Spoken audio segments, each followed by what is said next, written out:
안녕하세요. 보타임의 미국 소식입니다. 6월 9일 헤드라인 뉴스를 전해드리겠습니다.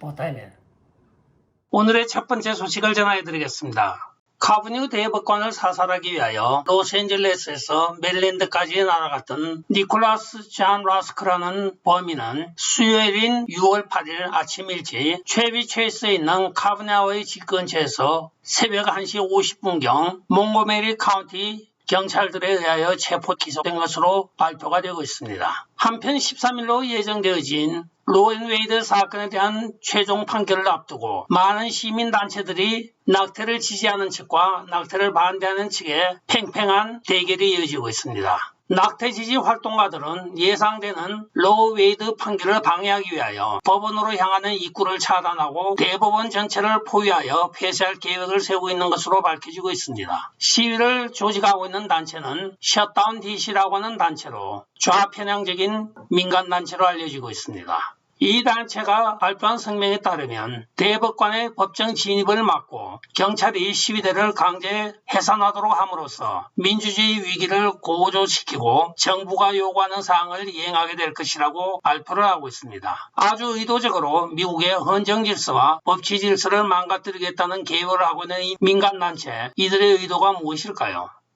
다음 소식입니다. 시청자들에게 반가운 소식을 전해드리겠습니다. 샌프란시스코 지방검사장인 최사부댕이 결국은 주민 소환을 당하여 공직에서 물러나게 되었습니다. 약 60%의 샌프란시스코 유권자들이 최사부댕의 탄핵을 찬성한 것입니다. 그는 소로스 키즈로 알려진 급진 좌파적인 지방검사였습니다. LA에 있는 조직의 성공과 함께 소로스 키즈로 이름을 날렸으며 아주 급진 좌파적으로 모든 기소를 하여 왔습니다. 그러나 블루 샌프란시스코 사람들조차도 통제불능의 범죄에 대해서는 한계가 도달한 것을 지금 보여주는 소환이기도 합니다. AP통신에 의하면 보댕의 패배는 폭력범죄가 전국적으로 급증하는 가운데 개혁에 대한 유권자의 욕구가 저항을 하고 있다는 가장 큰 신호라고 이야기를 하며 그의 후임자는 이제는 좀 더 온건한 평판을 가지고 있는 사람을 대체할 것이라고 이야기를 하고 있습니다.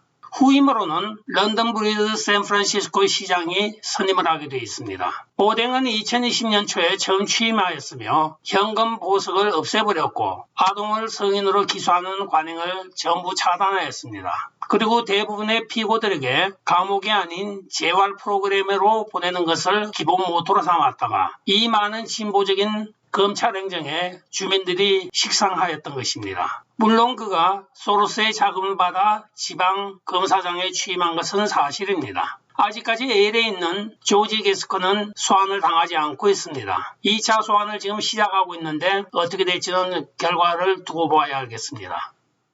다음 소식입니다. 자르 보스나루 브라질 대통령은 로스앤젤레스에서 열리는 아메리카 대륙회의에 참석하기 위하여 미국으로 향하기 전에 조 바이든의 정당성에 대하여 의문을 제기하고 있습니다. 2020년 브라질 대통령은 트럼프를 지지하면서 미국 선거 사기 혐의를 표명하기도 하였습니다. 따라서 그는 전 세계에서 바이든의 승리를 인정한 마지막 외국 정상 중에 한 명이었습니다. 그는 TV 대담에서 나는 다른 나라의 주권을 논하지 않겠습니다. 그러나 도널드 트럼프 대통령이 잘하고 있었다고 이야기를 하면서 우리 브라질에서는 미국과 같은 일이 일어나지 않기를 원한다고 인터뷰한 적이 있습니다. 다음 소식입니다. 도널드 트럼프 대통령의 지지를 받고 있는 애리조나주 상원 후보인 블레이크 메스더스가 자기 자신이 미국 상원에 선출될 경우에는 빅텍의 선거 간섭에 대한 대체 계획이 있다고 오늘 밝히고 있습니다. 그가 원래 빅텍 출신으로 빅텍이 어떤 짓을 하고 있는지 자기만큼 아는 사람이 미 상원에는 없다고 장담을 하고 있습니다. 자기는 빅텍이 하고 있는 것을 다 알고 있는데 대부분 사람들이 트위터와 페이스북만 신경을 쓰고 있지만 그것보다도 더욱 위험한 것이 바로 구글이라고 이야기를 하고 있습니다. 구글의 아주 미묘한 알고리즘을 체인지함으로써 여론 방향이 180도로 바뀔 수 있다고 하며 가장 위험한 구글부터 자기는 상원에 불러 만나서 그들이 행하고 있는 선거 개입에 대하여 조사를 시작할 것이라고 이야기를 하고 있습니다. 이제는 빅텍 회사들이 떨 수밖에 없습니다. 빅텍 초창기 설립 멤버인 브레이커 메스터즈가 지금 칼을 빼들고 있습니다. 아리조나주에서 도널드 트럼프 대통령의 지지 성명이 나왔고 또한 공화당에서 지금 가장 선두주자를 달리고 있는 상원 후보입니다. 당선이 거의 확실시 되다 보니 분명히 상원 정보통신위원회에 들어가서 빅텍을 압박할 것으로 보여지고 있습니다. 다음 소식입니다. 지금 미국은 전국적인 선거 열풍이 불고 있습니다. 그러나 이번에 나타난 현상은 바로 붉은 물결, 즉 공화당의 특세가 서부 해안가나 동부 해안가 또는 중부에 나타나고 있는 것입니다. 미 전역적으로 모든 선거에서 공화당이 압승을 거두고 있는 것으로 나타나고 있으며 각 주에 따라서 예비선거가 어떤 주는 8일날 끝나고 어떤 주는 11일까지 시행이 되게 되어 있습니다. 이 예비선거의 결과가 바로 중간선거의 결과로 이어진다고 보아도 무방할 것입니다. 이번 예비선거에서 유권자들이 가장 많이 따지고 있는 것이 바로 인플레이션과 물가 상승으로 인한 민주당에 대한 저항입니다. 다음 소식입니다. 전 펜실베니아 민주당 하원 의원이 민주당 후보를 위하여 투표함에 부정 투표지를 마구 채워왔던 사실이 오늘 밝혀졌습니다. 필라델피아의 오래된 민주당원인 마이클 마이어스는 월요일 선거법 위반, 음모, 뇌물 및 방해에 대한 유죄를 인정하였습니다. 연방법정에서 그는 2014년, 2015년, 2016년 예비선거에서 투표용지를 자기가 인위적으로 꽉 채웠다고 실토를 한 것입니다. 그는 바로 그 투표용지를 채울 사람을 고용한 배후 세력이었던 것입니다. 그는 1980년도에 벌써 의회 조사에서 뒷돈을 받아 뇌물수수 혐의로 의회에서 제명이 된 자입니다. 그러나 재벌을 개 못 준다고 올해 79에 이르는 그가 또다시 그 짓을 하였던 것입니다. 그는 선거를 개수하고 판단하는 선거 판사에게 수백 수천 불의 뇌물을 주면서 선거를 조작하였던 것으로 밝혀져 중형은 피할 수 없을 것으로 보여지고 있습니다. 또한 선거 판사들도 지금 법원에 마구 소환이 되고 있다고 전해지고 있습니다. 다음 소식입니다. 1934년도 처음 제정된 기관총에 대한 정의는 방아쇠를 당길 때 여러 발이 발사되는 총기라는 점을 분명히 하고 있습니다. 그러나 최근에 돌격용 무기라는 이상한 단어가 나와서 기관총과 돌격용 무기에 지금 정의가 헷갈리고 있는 것으로 나타나고 있습니다. 며칠 전에 카말라 해리스도 돌격용 무기에 대해서 제재를 가해야 한다고 이야기하였는데 돌격용 무기라고 하는 것은 총포신과 길이의 모든 정의에 있어서 우리가 사용하고 있는 사냥총 또는 기타 일반적인 샷건들을 많이 포함하고 있기 때문입니다. 돌격용 무기라고 하여 이것을 금지한다고 하면 앞으로는 점점 그 범위를 확대하여 결국은 개인들이 소유하고 있는 소총과 또는 권총까지 확대될 우려가 있다고 많은 전문가들은 염려를 하고 있습니다.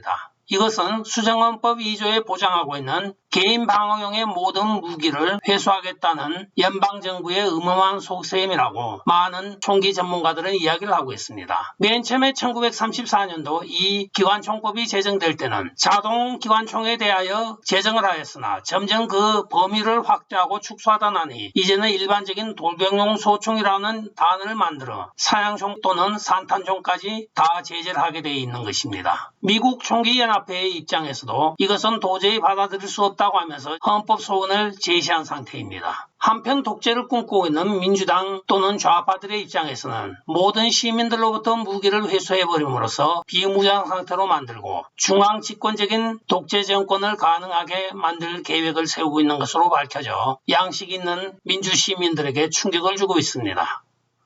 다음 소식입니다. 빅텍 회사들이 고급 전문 인력의 유출을 방지하기 위하여 21세가 된 이후에도 비자 소비자의 자녀들을 추방하지 않도록 바이든 행정부에 지금 요청하고 있는 것으로 나타나고 있습니다. 애마존, 우버, 알파벳은 바로 구글의 회사 명칭입니다. 트위터, IBM 등의 많은 IT 기술 산업들이 대부분의 전문적인 인력이 해외에서부터 유입된 사람들입니다. 그들에게 취업 비자를 주며 그 자녀들도 21세가 될 때까지는 미국에 거주하며 교육을 받을 수 있는 권한을 주게 되어 있습니다. 그러나 자녀가 21세가 넘게 되면 그들은 자국으로 돌아가야 된다는 어려움이 생기자 자녀들 때문에 고급 인력들이 도로 빠져나가는 것을 방지하기 위하여 빅텍들이 연합하여 바이든 행정부에 압력을 넣고 있는 것입니다.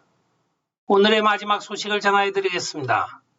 지금 미국에서는 수축 인플레이션이 일어나고 있습니다. 시청자 여러분들이 의아하게 생각하는 수축 인플레이션이라고 하는 것은 인플레이션으로 인하여 제조업체가 제품 가격을 올릴 수밖에 없는 상황에 도달하였습니다. 그러나 소비자들의 가격에 대한 반발이 두려워서 제조회사들은 크기를 축소하는 것입니다. 따라서 크기를 수축한다고 하여 수축 인플레이션이라고 부르고 있습니다. 이 수축 인플레이션을 대응하고 있는 회사들은 미국에 많은 제조업체들이 있습니다. 그 중에 대표적인 것이 휴지회사인 차밍 바운티와 게토레이라고 하는 스포츠 음료 회사가 대표적으로 꼽히고 있습니다. 이들은 가격은 그대로 유지하되 이전의 크기를 축소시킨 것입니다. 이들이 효시로 이 일을 하자 많은 회사들이 이들을 따라서 수축 인플레이션 대응책을 펼치고 있습니다. 화면에서 보시는 게토레이는 중간을 줄여서 병당 32온스에서 28온스로 줄인 것입니다. 수많은 제품들이 이렇게 소비자들에게 좀 덜 쓰고 같은 가격만 내십시오 하는 수축 인플레이션 상황으로 유도를 하고 있는 것으로 밝혀지고 있습니다. 끝까지 시청해 주셔서 감사합니다. 좋아요, 구독, 알림, 그리고 공유 부탁드리고 댓글 많이 부탁드리겠습니다. 안녕히 계십시오. 바이.